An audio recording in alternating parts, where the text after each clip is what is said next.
So I put my old podcast name on there for now, just because it's a great handy name for it. So I put it as the Dangerous Game Podcast Revival 2.0 Nick and Nick Edition. Ooh, Nick and Nick edition. I've had, let's see, so it initiated with me and two of my friends getting drunk when we were like 18 at the start Oh, of that really? podcast, talking about League of Legends, thinking that we were good. We were all like bronze and silver at the time, so it was a terrible podcast, but it was funny as hell. Mm, Our editor was a e-girl that refused to talk on stream. So, why? so she typed to us, so we were constantly talking to this person that wouldn't talk. Um, and um, I don't know. I don't know why she just for the longest time she just refused. Like she would talk to me and one of the other guys on the podcast when it was either of us with just her in a room. But if both of us were in the room, she wouldn't talk. And if there was somebody else that was from the podcast in there, she wouldn't talk. So it was just a weird shenanigans with her back then. We did 2 episodes back then, and then the podcast ended because nobody showed up after that. So it was just me getting drunk with a person that didn't talk. Damn. Not great.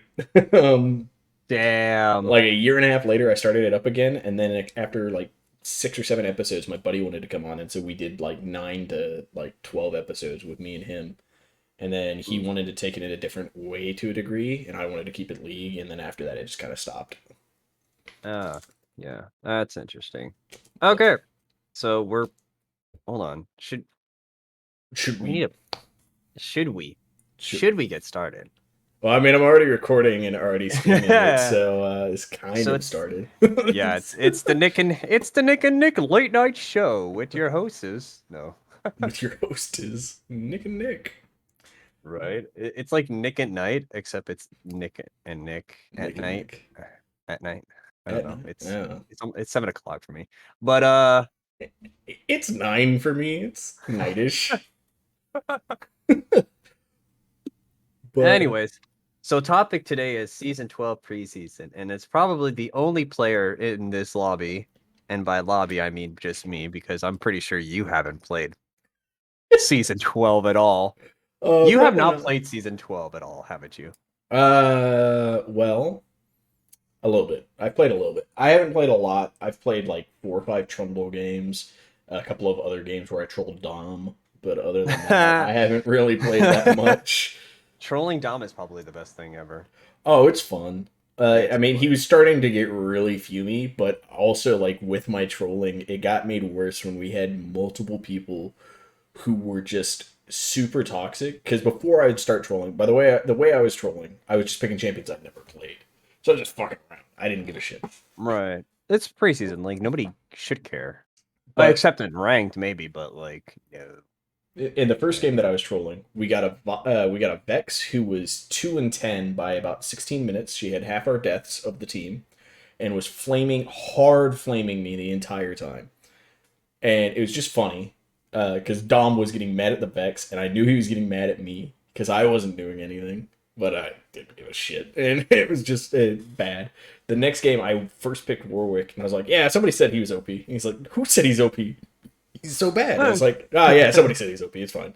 I've never played Warwick, new Warwick really, and so it was just a horrible game, but it was funny. And that one, our Twitch got really, really mad. So yeah, that was my. Other than that, I've just played a lot of Trumbull games. So and Skarner, a few Skarner games. Ah, Jesus. But like, okay, so my experience with season 12 so far has been mostly just playing TFT because I legitimately wanted to play TFT, and I prefer TFT in the long run Mm-hmm. because I think TFT is actually kind of fun in a sense. But then it's just like, oh, I want to also play preseason, and I'm like, I'm playing ranked, right? And I legitimately don't know if support players personally have just gotten dumber during this preseason, but I'm just like, I don't understand why you guys pick. Like, I've been seeing apparently in other streams too, like support players are just picking whatever they want. Like I saw in like a Masters stream was like a Silas support, Oh, I've and played I'm Silent like, Support. It's so much fun. I yeah, played it last year. It's tons of fun.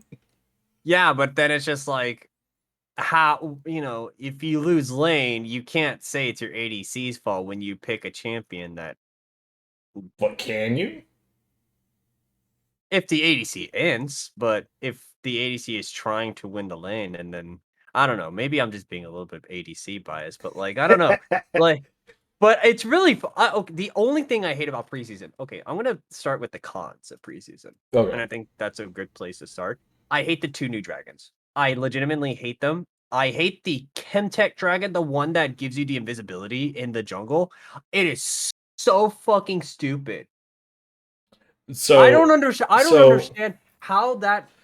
So I think there was a really good video that I think LS or Cadril did. No, it mhm, was Cadril, because Cadril was mentioning it, how it basically you used to be able to play some defensive boards, and you were able to like at least be safe because in that scenario you're essentially telling yourself that we're a little bit behind, but as long as we have good vision, they have to come up, clear the vision, which means we can get a potential pick because that's an opportunity to pick someone off mhm. and then get, back into the game. Now it's just like, okay, they could be hiding in there and you can't do anything about it, even with a pink ward, for example. It's like, because they just clear the pink ward, go back in like after 3 seconds, and then boom, they're back to invisibility, which makes it even better if you're playing something like an Evelynn or a Twitch that can go invisible and then use the invisibility shroud. And so you're essentially invisible for almost the entirety of the second half of the game once you start getting towards Soul. The Hextech Dragon though, I actually kind of like. I like the little portal things. The portal things are fun. So I like both of the dragons. I hate Chemtech Rift. I hate the Rift. If we're coming up on a soul, Chemtech Rift is I agree. It is one of the most disgustingly destructive things they have ever done because it fundamentally destroys the neutral game. Like you say, you can't ward appropriately. You have to put suboptimal wards to try to catch them before they go into it. But if they go into it and you don't have every exit warded, you don't know if they've ever left it or not. And even if they did leave it, they could have left it to just sit in the wolf camp for all you know. Like it fundamentally breaks a lot of the game and snowballs a winning position, which is fine because they added so many things that snowball a losing position now. Right. Um, Which I think is kind of, the at balance least for it to a degree, I think, I is hmm, I think it. me personally, I kind of don't like it in a sense because it essentially I'm not sure because I always thought that if you had the winning advantage, you should keep that winning advantage and that you only lose through proper like 5-on-5 and through misplays. And essentially you're giving away free gold for doing the basic necessity, which is, get the towers, get the dragons. I think the fact that So, they gave the gold on dragon and baron and rift is kind of a little bit over the top.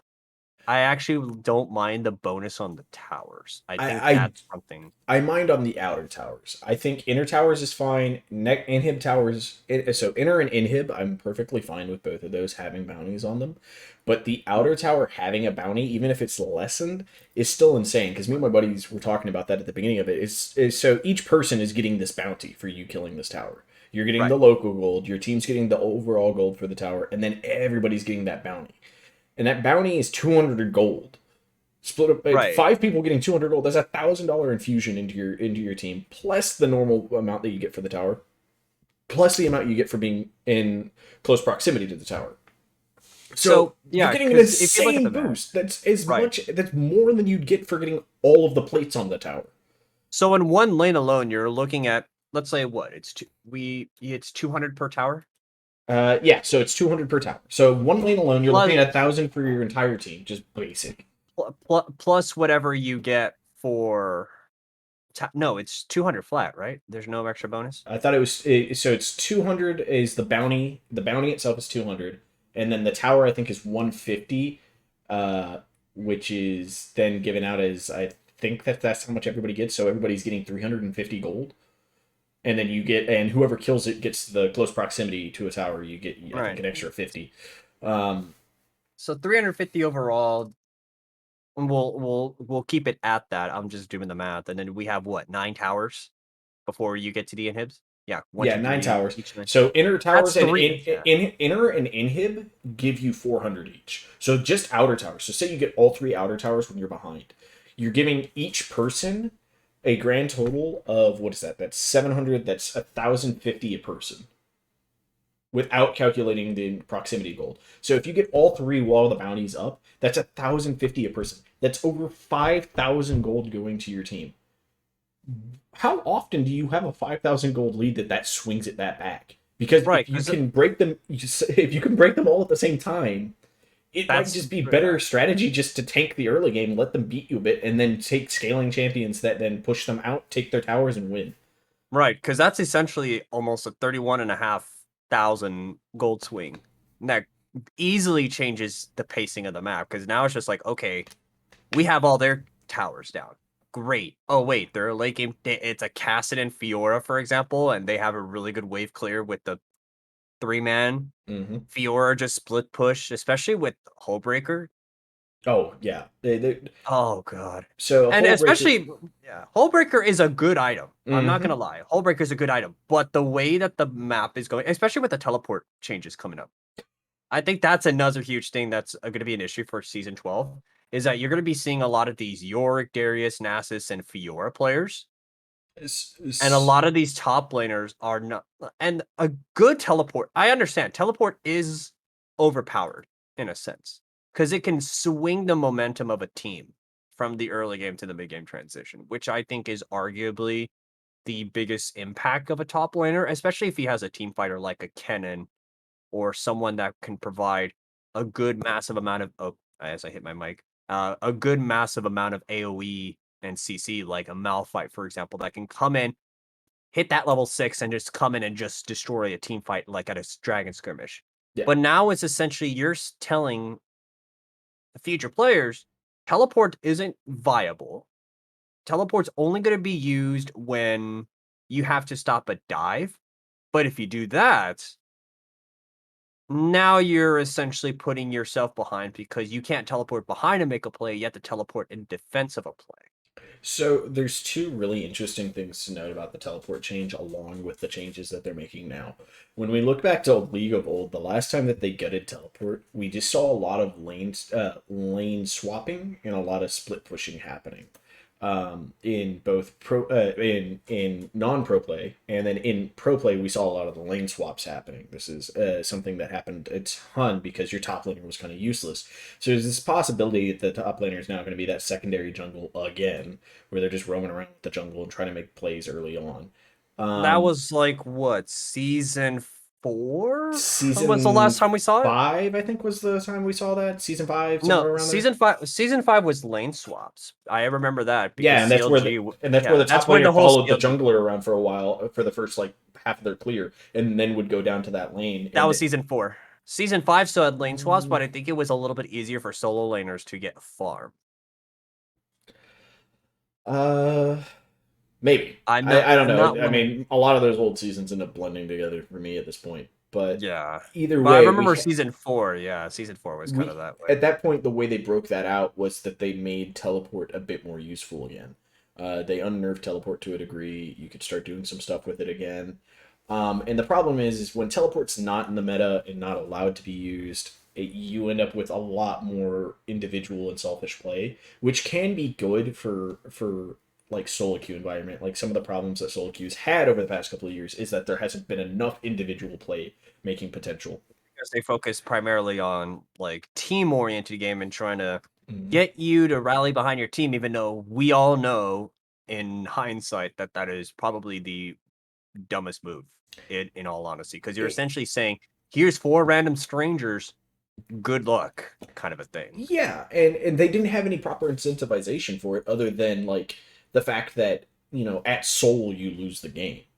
But Right. if somebody decides not to be with you, you can't contest it. Now they're adding in a bounty system, which I think initially adding in bounty at Dragon, Baron, Rift really just incentivizes you to have to play towards the team. And if you just changed it so that only the neutral objectives gave these bounties and you don't touch teleport, we're having people fight over the objectives more than looking for kills and stuff in lane. Now you might still have those teleport back to lanes and stuff like that, but that there's that inherent problem right now that in many elos some of the most common strategies is taking teleport ignite, two-man teleporting behind the enemy bot lane, and then five-manning the enemy bot to just take them out of the game.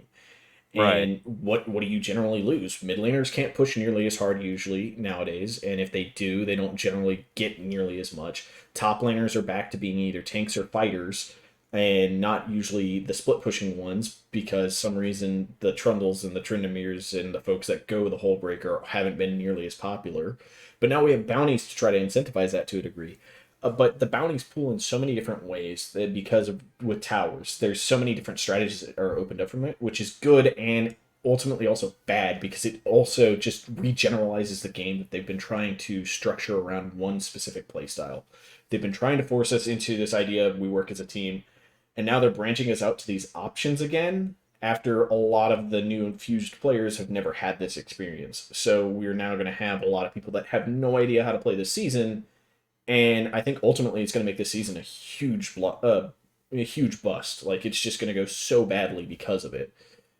Because what's the game plan? How do you win the game now? Like, do you split push? Do you group up? Do you fight for objectives? If you have a lead, do you have to just play with like an early game lead comp and just win the game early?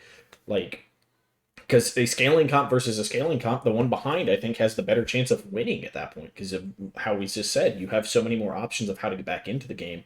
There's not a Right. whole lot of ways to close out the game without just continuing control over the map and hoping that they don't just happen to have a split pusher somewhere in their game. Right. Yeah. So I mean, I think they need to look at the bounty system and probably look at maybe just doing it. I prefer having it for tower specifically. Again, I'm not because Rift is very hit or miss. No one plays for Rift Mm-hmm. for second Rift at least. Because especially up until low, I want to say like high plat low D4, no one ever plays for second Rift unless you already have an advantage in your other lanes. Like you already have mid lane down or some or your bot lane's able to rotate over because they already have the lanes. But a lot of the times before 20 minutes, it never it doesn't make sense to offer bounties when you sure the enemy could take two dragons, but why are you giving it for Rift Herald when no one plays for second Rift, for example? At that point, it's just like Baron should automatically be optimized, as a gateway to help you get back into the game. But putting it on there, it's just kind of like, well, now we have to fight for Baron rather than we don't need to really fight for Baron. Because I think that was the other thing that Baron could provide in seasons past was Baron was more of a bait Mm-hmm. than a necessity. Because Baron is just like, okay, we can play around the vision, we can play around the map, force them to come into us, and then boom, we surprise them, and then we don't take Baron because we could take towers regardless.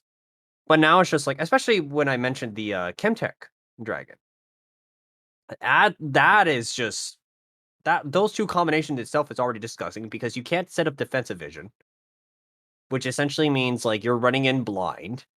You can't really do anything about it because, oh, you guys are behind. Oh, we need Baron, which the enemy team already knows you need in order to come back into the game. So the fact Mm-hmm. that you're incentivizing these neutral objectives like Dragon and Baron and Rift just essentially says, we want to force you, if you're behind, we want to force you to play for this.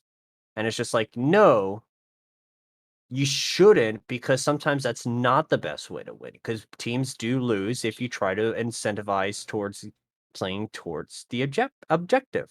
So I can see that side of the coin, but I also see the other side being that you need to incentivize good objective play.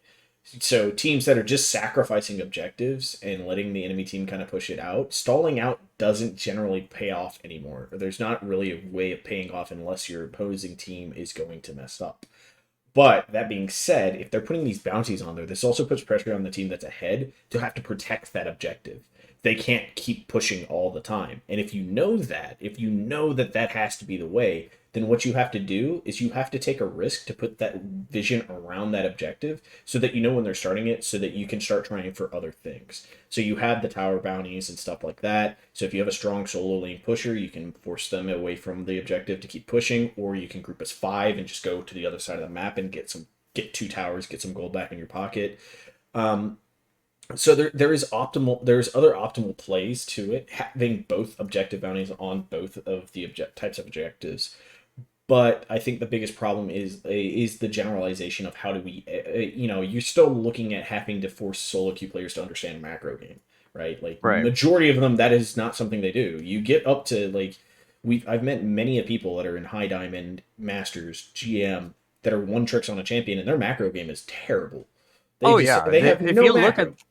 If you look at a lot of the major streamers, a lot of them do not have good macro. They don't know how to reset a lane, or they may know how to reset a lane, but they don't know how to do all the fundamentals of applying pressure around the map, or like what to do in a given situation regarding the state of the game. A lot of times they're just kind of tunnel vision. Like if you look at Gamer Girl, for example, the Mm-hmm. Katarina one trick, Mm-hmm. she's very good at utilizing her champion to play around CC and all that things. That is understandable, and that's usually more towards the micro. Mm-hmm. And in terms of the macro, she knows how to play her lanes and try to get through them. The problem is she doesn't really understand the state of the game sometimes, Mm-hmm. and that's what a lot of streamers do have. You're talking about. I I think the only technically high streamer that kind of has an idea is like Trick 2G, but that's because he plays both jungle and top. But he always understands, like, hey, we should be going for Baron in this situation. We should be Mm-hmm. going for Dragon in this situation. We need to be playing towards this. And maybe it's just because he's been playing the game for so long since season one and he's a boomer like us. And In like it, part, but and he's also how he made his legacy was macro play. Open the right. gates is a macro play. That's not a Right. mechanical That's micro not a thing. mechanical, because you're essentially applying pressure towards a part of the map so that your Yeah. team can utilize the other side. Which is, if you also look at his Twitch rivals, he's very good at communicating, hey, stop them, delay them so I could get the tower so that we can reset, Mm-hmm. get gold, get Baron advantage or Dragon advantage. And that's one of the things that you don't really see from a lot of the solo queue players that are in high elo, is that Mm-hmm. unless you're a pro player, you don't generally do that. I think, especially in NA is very, at least, in hindsight, NA is very notorious for the idea of promoting the idea of macro but not following through with it, which is why other regions solo queue are very much different. Mm-hmm. Like if you look at LPL and the LCK, the Chinese and the Korean servers, if you watch a lot of their streams, and I often try to do, they're very quick. I mean, these are random solo queue players, but they play as if they're on a team, Yeah. which I think is very unique, especially even given in the higher elos. It's like, okay, so we need a TP down. Why, instead of the top laner complaining, oh, I'm going to miss the wave, the top laner's just like, screw it. I know this play is going to work. I may lose a wave or two and a couple plates, but if we get dragon and kills and more pressure everywhere else, that's good in the long run. Like, they Yeah. think long term. Most NA players just think short term. They're like, oh, what about me? It's just like, no, you're playing a team game. It's just like, sometimes you have to put the sacrifice for yourself, you So, know? to a part of that though, also look at the cultures of the areas they're coming from. So in North America, our culture is generally like you're out for yourself, no matter what. You're going to college because that gets you a good job, that allows you to succeed. Fuck all these other people. Don't ignore what they're doing. You're trying to do you thing. But if you go look in like Eastern cultures, you're looking at a lot of how do you benefit society? What do you do to help society? Stuff like this. So they already have more of a team oriented mindset in that regard, at least, already lined up to a degree. And then on top of that, while they're going into the game, the games that they play benefit from better team play than what we play. Like we play a lot of shooters, and you can get by in shooters just being outrageously good at outskilling other people with shooting. Like, look at CS:GO. I mean, you Yeah. have a lot of North American superstars that play CS:GO, Valorant, things like that too, that have been internationally successful. And then and then you look at League and it's just like, well, why do we suck? And it's just like, it's not really that we suck. It's just that I think we haven't addressed the elephant in the room of the idea that solo queue is not promoted as a team oriented mode. It's I can make the outplays, I can Mm-hmm. 1v5, I can do this, and it's all about the general idea that it's about me. You can argue in other regions that there are some players who play like that and it works for them, but like if you look at Rad IRL, but that's because Rad IRL literally legitimately reformed in a sense, and he does actually play a little bit more towards the team if you start looking at his stream. Like he Hmm. starts to be like, hey, we need to play towards this and things like that too. And that's on the European servers. Here, you don't really have that. It's not like a cultural like push from North America, just like, hey, if we work together, and this is very ironic considering that we're living in a political period of people trying to um push for the idea of working together, which I find very ironic. And that's kind of the state of solo queue is like Riot's just like, please be nice to each other, and everybody's just like, okay, and then they turn around, they're just like, I don't like you, or like I think you're an idiot. Yeah. Whatever slur words or curse words they can come up with and things like that too. And I think that's kind of the state of NA solo queue. And that's gonna be interesting to see in season 12 is how toxic is it gonna be? Yeah, I mean, I don't see the toxicity getting any better. I think it's gonna And get worse. there's a good chance of it. I mean, we're going to go back to a lot of things that people want to say that they love about the game because we're looking back now. We're looking in like we're going into a state similar to season 4 and season 5, which I mean, get looking season back as the golden seasons, right? Seasons 3 right. through 5 are generally the golden seasons in most people's eyes. So we're going back to something similar to those. Yeah, it's quite different. We have a lot of different champions. The meta state is going to be quite different because of Dragon doesn't provide gold anymore. Dragon's like literally Dragon like, is the hey, objective. Like, Baron switched side of the maps essentially because Dragons has replaced Barons at this point in terms of it. Baron is basically just a golden fusion. yeah, Um, hey, you want free 300 gold? Take this Baron, please. yeah, exactly. So we're looking at a kind of meta state. It's going to be quite different, but still, there's a lot of things very similar. We have bounties. We have a slower pace of the game coming up because for now, it actually looks like the game is going to be slowing down a lot. They've Which I decentivized a think, lot of hard ganking junglers. They've decentivized fighting for early dragons and fighting for Dragon 3 and and onward. yeah, and also think about it with the nerfs to Scuttle, which means now it's just like you're back to basically playing full clear junglers and Hmm. trying to focus on farming up, which I think is really good, like depending on what lane you're at. Like as an ADC, I think it's a little bit different because for the past few years, and we talked about this offline before, Hmm. ADC, the state of the AD carries has been very downward. Hmm. And that's just because we're seeing as overall our kits are weak, our champions are weak, and the players behind it are generally extremely toxic. I know that for a fact about that last part. But in all other seriousness, I think the huge issue too with like a lot of the other seasons was they kept switching who was the strongest back and forth. Because if you look at season 3 through 5, everything was really balanced except for that Juggernaut patch from season 5. Riot it almost wants to forget about. Riot wants to legitimately forget Let's about that. forget But about if you, Mordekaiser taking over the entire meta. oh gosh, Dragons everywhere.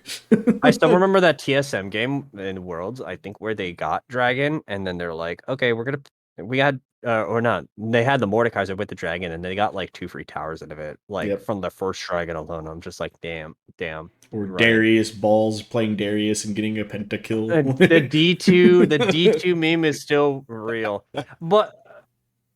but you look at the state of the game, right? From season Hmm. 3 and season 4 respectively. Like the more I watch it, because I started in season 7, so I came in right during the Art and Censor meta in a sense, and like a little bit before. But if you look at season 3 or 4, it wasn't like no individual player was overpowered. Hmm. Mid lane was mid lane. They could 1v1 or provide team fight. Everybody was primarily balanced. You had your strong meta like champions based on the items and things like that. Bot lane was kind of the same way. Top lane Hmm. was the same way, and jungler was the same way. It was mostly cohesive because at that point, season 3 and 4 arguably were more about team fighting and more about making sure everybody could play their own style without sacrificing, like champion pool and things like that too. Like junglers Hmm. were able to play early game champions, and then the carries were able to play carries and late game champions. Now it's like if you don't play early game champions, you're essentially throwing the game because now it's just like, okay, you lose at 20 minutes. And this was from maybe season 8 to season 11, Hmm. where if you don't play the early game champions, you're screwed, Yep. right? pick Vayne and they pick Draven, good luck, because Draven's just going to snowball because you have little to no damage because your kits are now useless. And it's just ridiculous. Like, if you I play a lot of Ashe from like season 10 and season 11 because Ashe was kind of the only champion that could like help me win lane because I could provide CC, I could provide kiting and things like that, and I could win in like 20 to 30 minutes. I can't play the Vayne, I can't play the Jinx sometimes because of the fact that it's just like I need 3 items, but by then my team's probably losing, they're all probably flaming. And that's was the role of AD carry because mid lane essentially got a lot of love. You can argue that top lane really didn't get anything, but top lane also did not get like a lot of negative things outside of maybe a few champions. Mm-hmm. I mean, But it wasn't as big as of an impact as ADC because for a while, ADCs legitimately didn't have a role in the game. And then you look at season 12, it's just like, well, if we're comparing it to maybe a season 3-4 type meta, it's close, but I still think ADCs were more prevalent in season 3 and 4 than they are compared to now, even with the itemization and all the yeah. thingies, all the bounties and whatnot, because of the fact that a lot of those same items bruisers can build. Like Irelia can still build shield bow on top of the Blade of the Ruin King, and then Irelia can still 1v1 you, even if she's behind. Like, you could be 0-7 as an Irelia, but because of the way the kits work, it's just ridiculous that an ADC. Speaking of which, why is it that ADCs get no reworks as often as other champions and other lanes do? I can answer that. Season 6 is to blame for that for the most part. They tried to do a giant scale rework of the ADC class, and guess what happened? 4 ADCs left the role. And I the other remember ones it because it remained was exactly the same, and they're just as dog shit, and the role has gotten zero love. Because it was Graves, Corki, Graves, Corki, Quinn, and Urgot.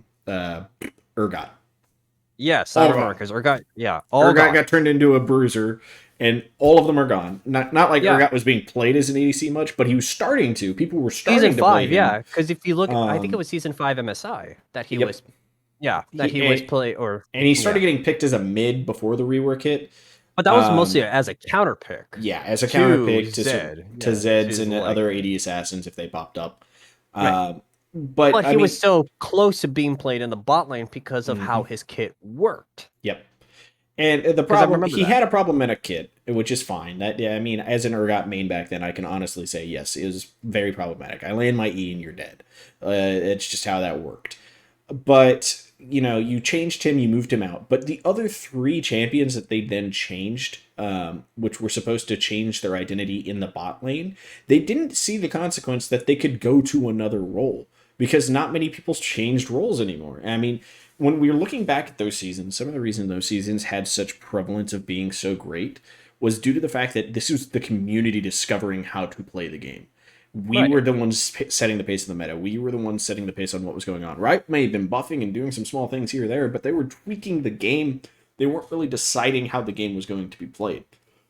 About season 6 is the time that Riot decided how the game was going to get played. They made the decision to do 3 giant class reworks, all of which were abysmal failures, all of which caused massive problems, and they're never doing massive reworks like that again. Right. So they're doing individual champion Outside of reworks. Ezreal, I think Ezreal was the last ADC technically to be changed because I remember they did change And his they changed E his or W. his W. They changed his W, and that's it. That's all they Rework, changed. They changed his W. Everything else which I is the hate. same. I legitimately actually hate that rework still to this day. I'm okay with it. I liked his old W, but like, I mean, I never really used it effectively super well, except for like AP Ezreal, where I'd shoot somebody with it maybe. But like, otherwise, like, I'm shooting it at a teammate to get the buff for my passive, which was kind of neat. And actually, sometimes I wouldn't level it until like level 9. Like, I would just wait forever to level it. Yeah, because now it's just like, okay, you could do QEW, but anyways, but like if you again, we're talking about from season 6 onwards, yeah. But season 6 onwards, they haven't done anything to rework that role, and the biggest reason is that they've effectively done the job that they wanted the role to fit, which is they didn't want the role to be the over dominant role. Now they had mistakes in the metas where that happened again, where they buffed the crap out of enchanter supports, which then just made ADCs that much stronger because now you have a Season person you 7. just have a person that's there to just make the ADC that much better. But then your options of ADCs get knocked down. And then they get rid of that and they made two ADCs that were too strong at being mobile. So they had to nerf those mobilities and safety nets on those ADCs. And then they've made too many things where ADCs are going to have too much overloaded kits in the face of like Aphelios and Samira. So like as they're adding new ADCs to try to get the identity diversity that they've been trying to get in this role since season 6, they haven't done anything to help the old ones anymore. You know, we just got a Caitlyn rework, right? Mhm. Technically, we got a Caitlyn rework because they took out like half of her mechanics, and now they're adding in partial headshot mechanics back because the Caitlyn community is up in arms. They gutted our champion. She was the most broken ADC last patch.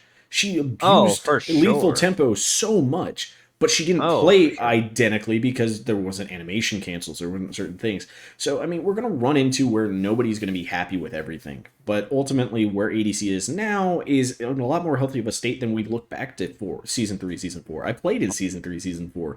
ADCs were overpowered. That's why I moved away from mid to play ADC. That Oh, stuff was yeah. insanely powerful. Oh, But for sure.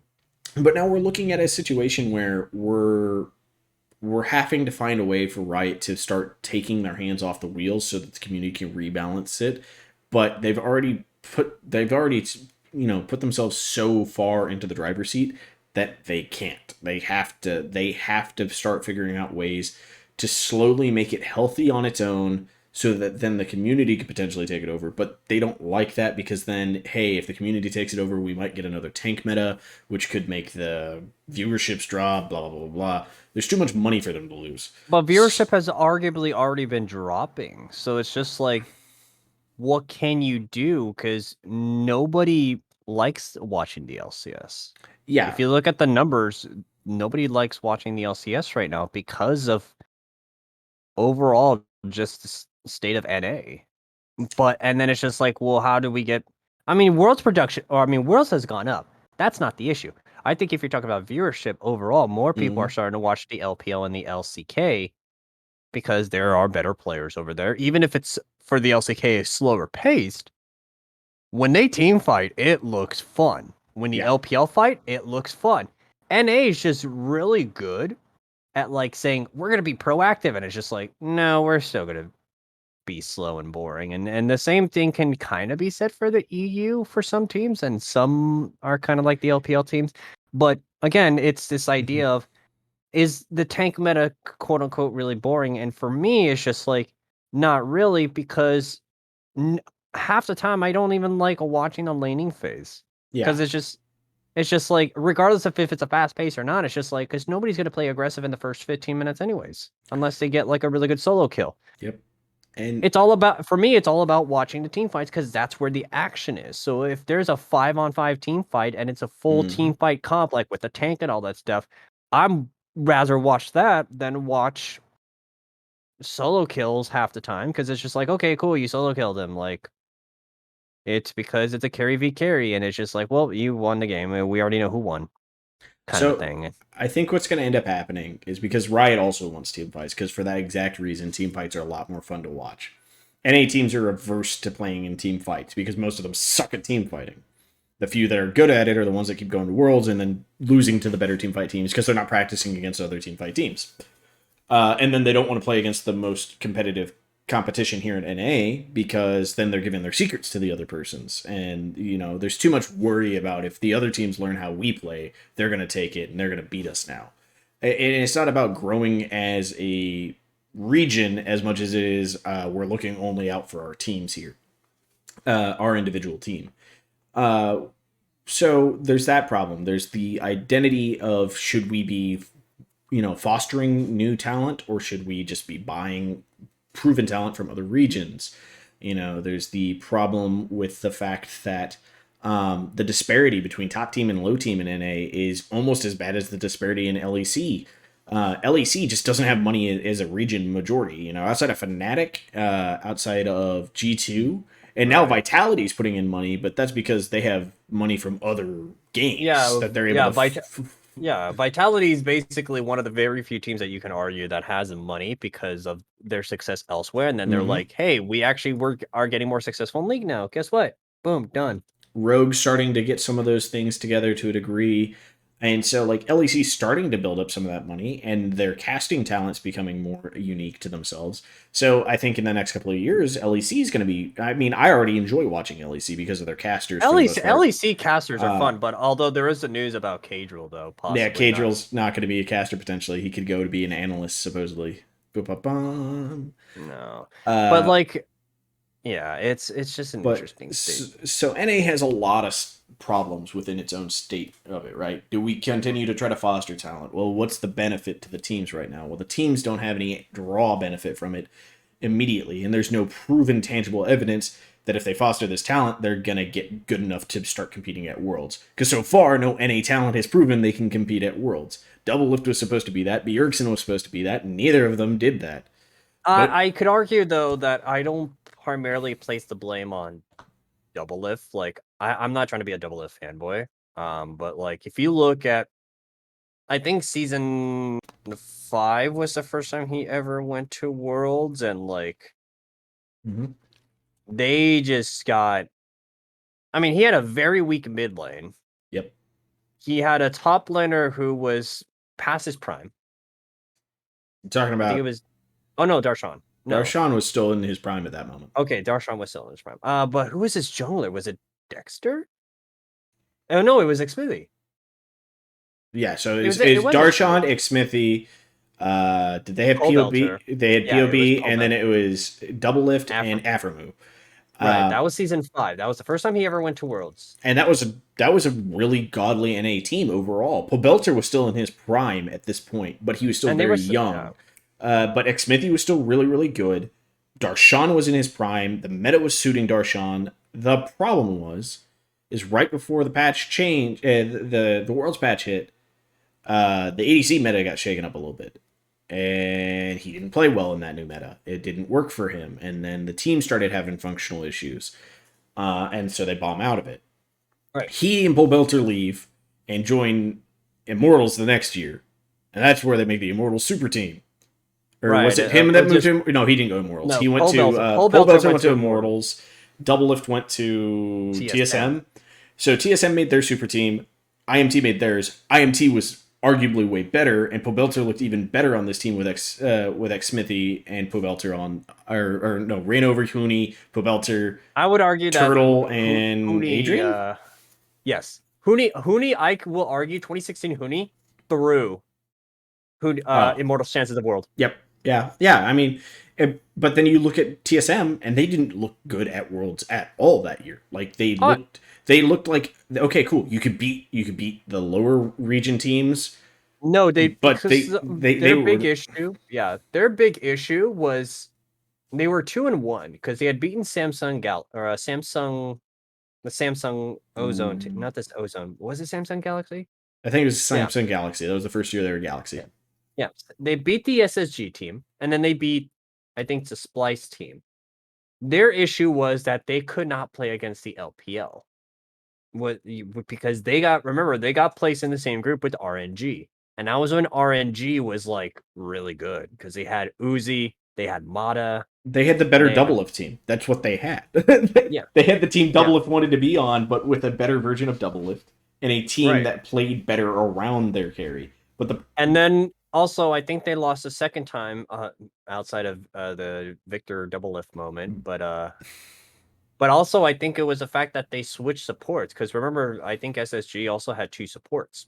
Core JJ was ready bench, and then they subbed in Core JJ, and then Samsung Galaxy just started winning, which is why, like, I think 2016 Double Lift was probably at his closest, and then I argue that 2019 is probably his biggest failure as an international player, because you hit MSI final. Sure, you weren't supposed to beat that IG roster. That IG roster was goddamn cracked, for example. Yeah, that roster was cracked. But then they go to Worlds, and he looks like the singular worst ADC at Worlds that year. Right, because he's getting outplayed by everybody in those lanes. IG just curb stomped them, and then Damwon. That was when they had Nuclear. By the way, that was the Nuclear beating him. And that is one of the most impressively bad performances he has ever had outside of the '06 TSM run. Oh, that Which, '06 TSM run, it looked like that whole world's nobody wanted to actually win. The yeah. meta didn't favor them. They So, didn't look like they wanted to be there. so like the worst thing is the year before you have another '06 NA team, right? You have an Which '06 was Clutch Gaming. You have an oh '06 Clutch yeah, because Gaming, but they looked good in their '06 because nobody expected anything out of them, and they came so close in three of their games to take off games off the top teams, and then they Tanner just didn't. time. They didn't I because remember the Tanner Tanner time. time, baby. Tanner time. Poor Devontae. But like Lyra played his ass off, and that looked like Lyra's best year out of his entire career. But then like you look at TSM, and all of them just looked like none of them wanted to be there. Like they all wanted to go home. They were speedrunning to the airport. That's Broken just Blade looked like the only Broken Blade and Spica looked like the only two players who actually wanted to play. yeah. Bjergsen And looked then pissed off. Double Lift looked mad, and they had BioDaddy back as the support, right? yep, they had Biofrost after the whole Ugh. treats swap around. And, They and probably like would have won more with treats. Let's be real. so like and also like think about it. They had treats that almost that entire year, and he looked like one of the most dog shit NA supports I'd ever seen. He And then then he goes goes over to to LEC. EU, and yeah, he goes to EU and is one of the top supports, and then moves to jungle, And he's still good. and he's still good enough to be like not great, but he's good enough, and now he's going back to support He's again. yeah, he's good. And Like so, that's the thing. He's good. And then they're like, "Oh, this guy's dog shit. We're gonna replace him with Biofrost." And it's just like, dude, you guys went 0-6, go '06, man. Oof. and then you bring in Sword Art. So that's not on Sword Art as much though. And Like that's now that I'm finding out some things there. One, Sword Art is going to the bot lane with a person he didn't want to play with. right, which was And, lost. which is lost. Which I don't. Which Right. I don't really blame you, but I also feel bad for Lost because I also feel like Lost looked like absolutely abysmal this last year, and I don't know how much of that is TSM, how much of that is Lost. Because in Academy, Lost looked really good. Then I feel again, like that's so does King. well. So Well, yeah. Well, look at so Lost actually played prior. I think he was on Echo Fox. yes, he Well, was. He was on let Echo me Fox. hold on. I'm pretty sure it was Echo Fox Lost. There's a team that I think Arrow was on at one point, so I'm pretty sure it was Echo Fox. Okay. Let me. Yeah, he was on Echo Fox for 5 months. So yeah, no, actually, here's a funny thing. So so he was on Echo Fox in 2017 to 2018 for 7 months. And he was on the Academy roster, and then he gets promoted to the starting lineup for summer. That was when I remember he was dog. And then he gets sent down to Academy, and then he gets bumped up to starter for 12 days. And then that's when he goes into TSM Academy, and then they gets promoted to TSM, the main roster. So like I don't know. I don't know if this character if this player just had a terrible trajectory in terms of like his coaching staffs maybe didn't know how to work with him. Maybe he is just a terrible player. But like that just speaks volumes for TSM either way. Doesn't matter which way. This makes TSM look bad. This makes the because if he is terrible, how did you not catch he's terrible and why are you going with him? If he wasn't terrible, what did you do to make him this terrible? Like either way, this is bad for TSM because if you're praising him so much that he's this god tier, because when he was playing in Academy, he looked good.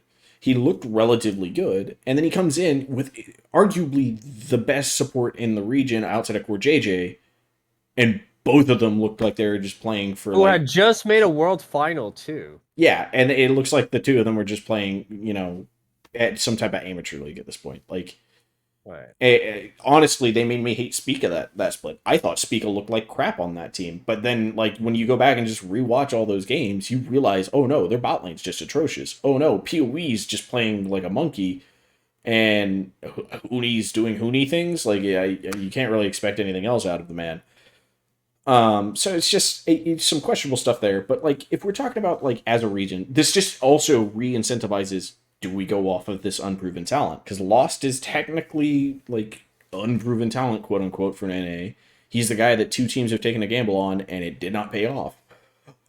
So Like, how do you fix the problem of that we can't figure out how to make an identity of NA players work for us? Everything that every time we pick up an NA player, we're thinking it's a risky gamble.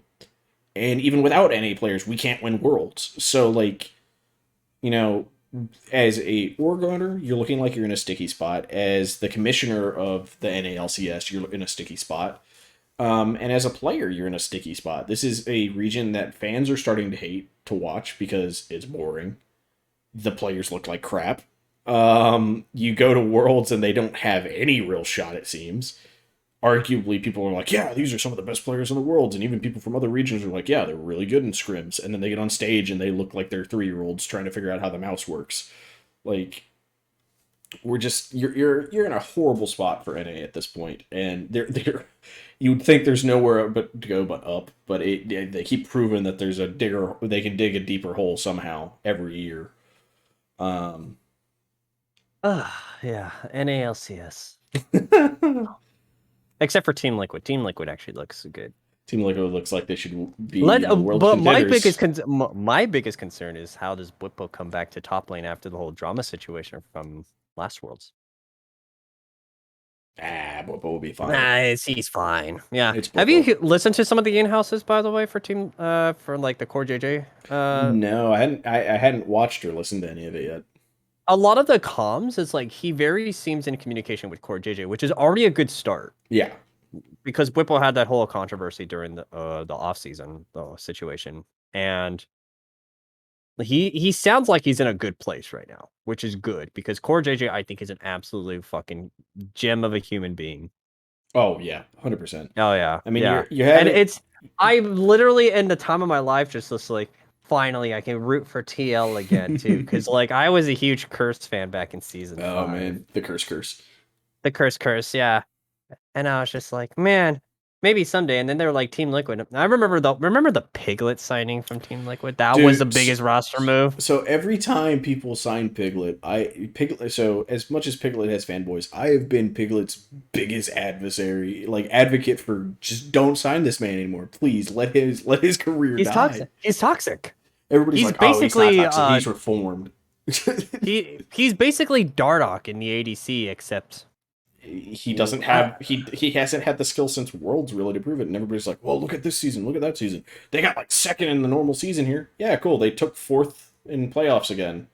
Does he have a championship in NA? No, he doesn't. Who does? Uni, Impact. There's a lot of other Koreans I can point to that have championships. Not Piglet. wait, when did Hootie get a? Immortals. They never won an ALCS title. Did they not? I'm pretty positive Immortals won back in season 6. They were They never did. undefeated. They were undefeated. Remember they split. lost. Remember they lost in the spring playoff to TSM, and in summer they also lost to C9 in the semifinals. Hold on, let me look up the actual IMT. IMT. I have to Google this LOL. now. Yeah. So tournament results. Here he goes. 2016 summer. They placed third in 2016 summer. In spring, they lost 3-0 to TL. Oh no, they won. Okay, so let me see if I can bring this up. Okay, where's the playoff charts? There it is. Yes. So this is spring playoffs was when they lost 3-0 to TSM. Let me see if I can pull. Oh yeah, they took third in spring. They took third in summer. Yeah, but then remember they also got knocked out in the regional. Second in summer the next year. Yeah, they got knocked out in regional by Cloud9 to get that third spot. Because if you look at summer playoffs, this is when they lost to Cloud9, I think. God, CLG was the last non-liquid or TSM or C9 team prior to 100T this last year. Oh, regarding what? To win a split. So if outside of 100T, the only 3 teams that had won a split for the past 5 years had been TSM, Team Liquid, and C9. Yep. And then before that, it was CLG for 2 splits, and then it goes back to TSM, C9, TSM, and Good Game University way back in the day. Yeah. Vulcan. Yeah, but like no, but like TL has a really good chance this year. But I feel bad for like Jensen, for example. Jensen literally got replaced by the man who has basically been better than him for the majority of his career, and he's not even on the team. Like TSM could have honestly signed him. Have you seen? I don't think he would go. I don't think he would go to TSM. After all of the horror story, and your biggest rival is leaving the org that he's played with for what, 8 years? 6 years. Yeah, 6. No, not even 6 years. 7, 8 years almost. 8 years. 9 years. So 8, 9 years. Bjergsen's been with TSM. He's leaving them, and he's not. He's refusing to talk about why he's leaving. That's bad. And then Double Lift's coming out with all this drama. There's no way Jensen would want to go to TSM right now. The option would be to go to Evil Geniuses, but they're going on Jojo Pian for whatever reason. Jojo Pian, yeah. Jojo. Yeah. Here comes the memes. Jojo's gonna win. It's gonna literally be like if they beat like TL, for example, you see like Jojo just walking up to a Bjergsen and kind of like that Jojo style, like Nani? Yeah, that's how it's literally gonna be. But like, I think the big issue with like the off season so far is the fact that you're going with a lot of these younger talent, and that's fine. But a lot of them are just bad young talent. They're not even good young talent. So, which is scary as an NALCS viewer, because we just talked about it. What's been part of the problem with the NALCS view is the fact that it's essentially NA just sucks and no one wants to watch a bad region. Now you're bringing in worse players. All your superstars don't have a team. Yeah. What are you going to do about it? What's going to happen here? We're bringing in people that most people probably don't know. Like, a lot of people probably don't know who River is. He's going to Dignitas, and everybody's like, who the hell is River? Like, who's yeah. I know who River is because I watched World stuff, and I knew that he played really well at Worlds, so I was hyped because Dignitas was my favorite team. But Biofrost is coming back after not being on a team the entire year? Why is Biofrost back? Like, you can't tell me there wasn't other supports. Supposedly, Zazel was in talk with them, and now Zazel's not on a team. Like, yeah, Zazel is still pretty good. Zazel's still pretty good. Diamond's not that bad that you can't take him. I don't like Diamond, but you could have gone for him. It's kind of like the TSM support. Oh, what was his name? We just talked about him earlier. Biofrost, Smoothie. No. The one who went to EU. Oh, Treats. Treats, yeah. Look at he's kind of like Treats. He's not good. Or he's not great, but he's good. He's solid. He's a solid support. Like, there's enough solid support options. Why is Biofrost getting a contract back? I don't know. Like, he's not even a shot caller. No, he's not. Biofrost, and you have probably one of your best shot caller. Your best shot caller, though. The irony of this: your best shot caller is a guy who's not English first. Everybody else is only English speakers, and you have one guy. They're gonna have so much fun this year. Oh, dude, Dignitas is going to be through the roof there. But so like now lower end teams are now importing, right? So like that's a problem. Also for the identity of the LCS is like some of these lower teams, some people could get behind them. Like, oh, look at Golden Guardians, they're all American. Woohoo! Yeah, Golden Guardians, yeah, buddy. We're rooting for the worst team. Woo! But you know what? Hot take: TSM will miss playoffs this year with this roster. Ooh, we doing hot takes? Okay, so if we're let's go through some of the rosters because like everybody assumes that TL is going to be number one. Okay, but that assumes that the synergy works. But then again, Hansama is very adaptable. He has Core JJ, who's a very good leader and shot caller. Yeah, Bjergsen, who's a very good leader and shot caller. Whippo is probably one of the best weak side players for top lane. And then you have a really strong jungler with Santorin, who's also a very good shot caller, who also played with Bjergsen. So, and who's already been playing with Santorin. Yeah. My hot take, just like, I'm going to take your hot take and pile on it, though. So TSM misses it. C9 misses playoffs. I'm putting that as my hot take. This is the Summit Blabber Fudge Berserker Winsome roster. I have a shot that they either miss playoffs or for spring specifically. Spring specifically, I think they will miss playoffs. Yeah. I think for spring, TSM and C9 could miss playoff. I think C9 has a better chance because I think Fudge has shown that he's developed as a really good player, but I don't know how he's going to stack in that mid lane. honestly. He's I mean, you coming already have into he's coming in where there's at least 3 mid laners I think that are going to be better than him for sure. Abadage, Bjergsen, and who else? I mean, PoE's still playing. You still have the argument that you could say a Blaze could actually do really really well against him. And then you also, Palafox is terrible, but Palafox is up there potentially. Um, Takuli has the potential to be really weird out of nowhere. Because Yes. I've watched Takuli do well, but I've also watched and been like, I don't know if I could see him getting a job anywhere. Guess what? Blue is Blue hasn't been confirmed yet. I think He's true. still an asterisk. They're still trying to get him. Hopefully they don't, and they have to go with like. A Blaze Olive could be a So somewhat imagine alluring. this: they don't get Blue, and they have to get Jizuke.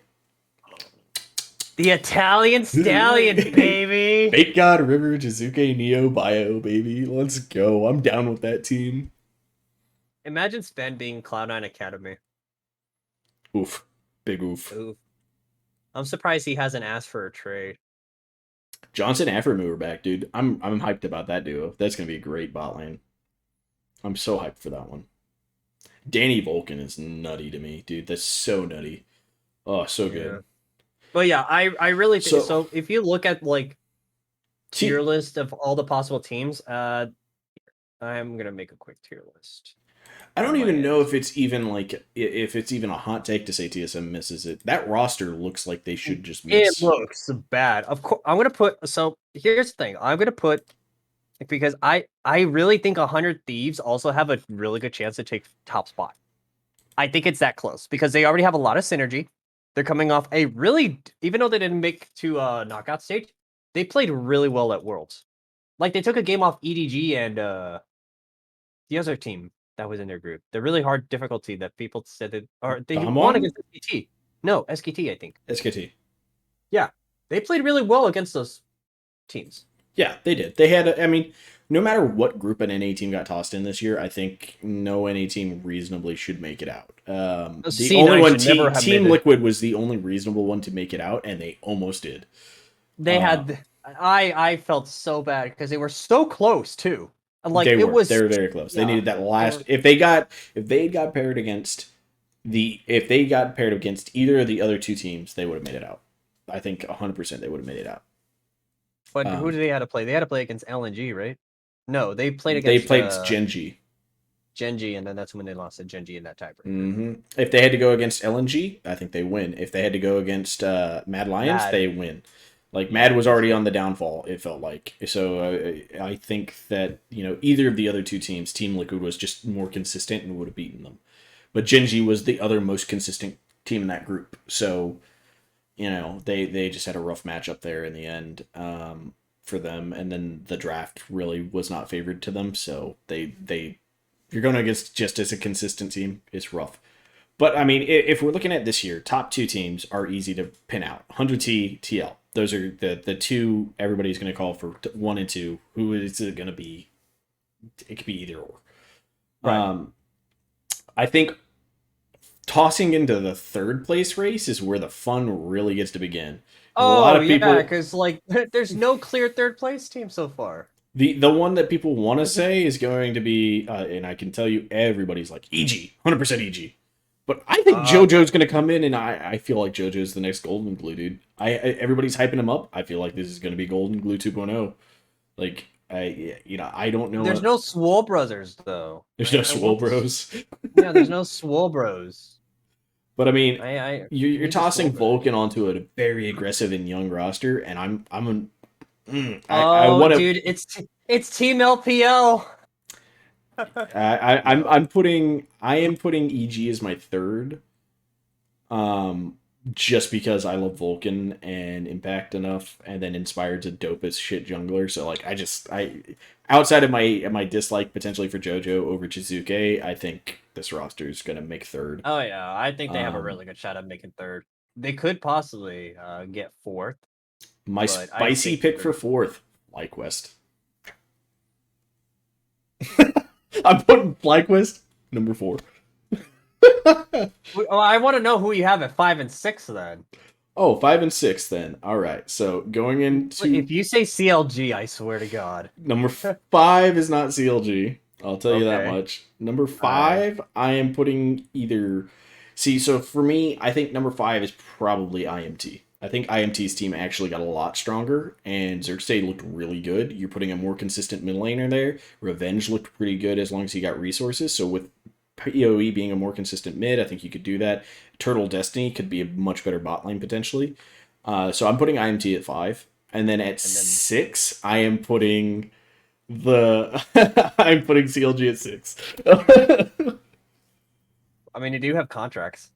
They have contracts. They got They have Luger. They contracts. got Boom. They got Jenkins. Unfortunately, they got Palafox, but let's go. So you think CLG is going to make it over Cloud9 in play for that in playoff spot? I think so. I think Cloud9 takes 7. I think after that, it really doesn't matter, but I would say that Is after. there a world where TSM takes the last spot? No, I don't think so. I Because like think Spica can hard carry, I which is scary. When he hard carries, he hard carries. He can. I just don't know if I don't know enough about his two LPL buddies here to know if either of them are going to play around him. And if they do play around him, I think he carries them. If he has to play another season where he has to play around all three of his lanes, I think they're doomed. Tactical should be weak side. He's not strong enough to be a strong side player, so tactical should be weak side, which means Shen Yi should be roaming with Spica. Do you go for K-Duo, or do you go for Huni? I think you go for Huni. And then that means K-Duo has to be able to hold up against some really good mid laners. I don't know if he can. I don't know enough about the kid to know if he can. Like, this is such a risky roster from them. I don't know. I'm putting them at, what was that? Where am I at? 7, 8? So C9's at 7, 8's TSM. I think Dignitas is 9, and I think 10 is GG. I think GG just loses it all again. As much as I love their coaching, their head coach, this team I have little to no faith in. I don't think Ole comes out of retirement looking good. I don't think Lost moves to this team and becomes a god all of a sudden. A Blaze is solid. Licorice is solid. I don't believe in Pride Stalker enough. So like all of this, I think GG is just last straight up. Straight up. Do we have anything else to talk about? I think we're good. I think we're good. I think we got a pretty decent. We got an hour so far outside of our random. We're gonna be more structured in the long run, especially Oh, because it's just like we kind of came up with this last minute. I've been sick all morning, oh. as I was telling Nick earlier. Like I didn't want to get up. But hey, my boss was cool about it, so I'm going to work tomorrow. So what are we every Saturday around I this think time? Saturday is going to be good. Yeah, do Saturday evenings and yeah, we just plan out the structure ahead of time. We each kind of do topics that we want to do, and we'll research it, and maybe we'll make structured topics that we'll do for every Oh yeah, podcast, or maybe we'll just do different ones every podcast. Who knows? watch out the dive. We're coming for your spot. Watch out the two Watch man out the take dive. on the dive. with Nick little and to Nick, with little to no production value. little to no production value. Two completely different mic qualities. Definitely. But Yeah, I think that's it. I think that's So it. catch us next Saturday. We'll hopefully get more viewers too, because I got a couple viewers. I've had like one constant, and it's been rotating between people. I've watched the viewer list. it's changed Oh people. well. Oh Uh, well. all right. Happens. So Well, see you guys next week.